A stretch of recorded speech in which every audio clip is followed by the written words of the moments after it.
For the individuals in the 1980s recently flush with copious amounts of cash from perhaps their somewhat less than legal enterprises, there was no piece of two-wheeled eye candy quite like the Honda RC30. Not only will this bike attract a crowd in the most ostentatious of places, but you will soon learn throughout this video that the RC30 also had all the motorsport pedigree that it could ever need to lay waste to pretty much any other road-going motorcycle that dared to try and challenge it. This is the story and specs of the legendary Honda VFR750R RC30. Hello everyone, welcome to Rare Motorcycles.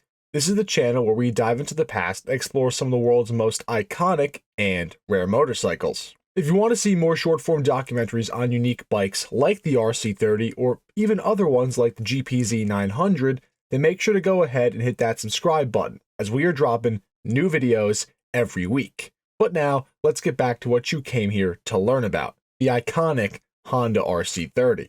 Now, the reason that the RC30 itself sported its rather out-of-this-world livery and paired it with some world-beating performance figures was because this was no ordinary sports bike. The Honda VFR750R, which is also known as the RC30, actually only existed in this world due to homologation requirements to compete in the new World Superbike Championship in 1988. Manufacturers would need to build a series of slightly altered versions of their actual championship race spec motorcycles to sell to the public as road-going bikes to be able to race within their class, and the RC30 was Honda's way of doing so.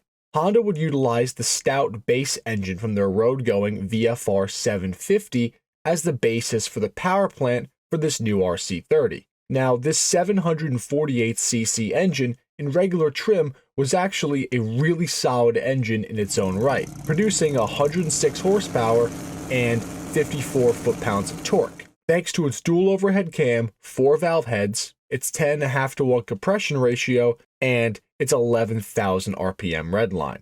The RC30 took the VFR750 power plant and dialed the performance up even further with some very special race-level goodies, like titanium connecting rods, its increased 11-to-1 compression ratio, a modified firing order, and its quad-carb setup gave the RC30 an improved power output of around 118 horsepower with a newly increased redline of 12,500 RPM. Power was put down to the pavement through a 6-speed transmission with a pretty radical gear set in it. And what I mean by radical is that the RC30 could reach a hair over 80 miles an hour in first gear. Then subsequent gears were kept much shorter to keep the bike in the power band. The RC30s ended up having a top speed of around 153 miles per hour and could do the quarter mile in a blisteringly fast 10.9 seconds. But even more interestingly was even with that long first gear, the RC30 could still rip off a sub 4-second 0 to 60 time, which made it a serious competitor when it came to straight line speed and acceleration. But as we all know, when it comes to racing, that's only half the battle. The war would be fought in the turns. And luckily for future RC30 customers, this bike was an enthralling experience in the corners.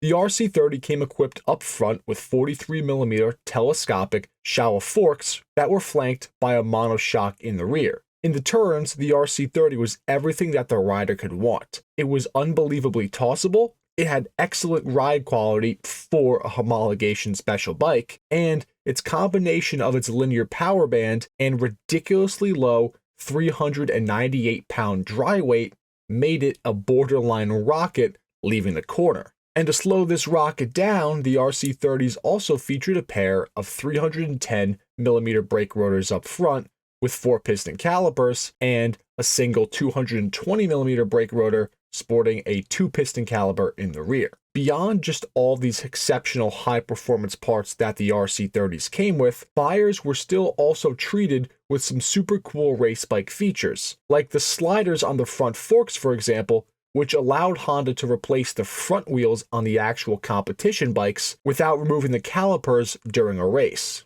which is a pretty sweet bragging point to have on your road-going motorcycle when you explain it to somebody. and especially when the actual race versions of the RC30 were able to clinch wins in both the inaugural 1988 and 1989 Superbike World Championships. So not only did the bike have serious racing pedigree, it had serious winning racing pedigree. The Honda RC30 was available for purchase from 1987 all the way up until 1990, with just about 3,000 units being produced throughout its production run. These bikes were the hottest thing on two wheels at the time, and being such a purpose-built performance monster, they also carried an eye-watering price tag of $15,000 at the time, which, to put in perspective, was over double the cost of a regular VFR 750. But the RC30 proved itself on track by such a wide margin that it didn't appear Honda had any issues moving all 3,000 units.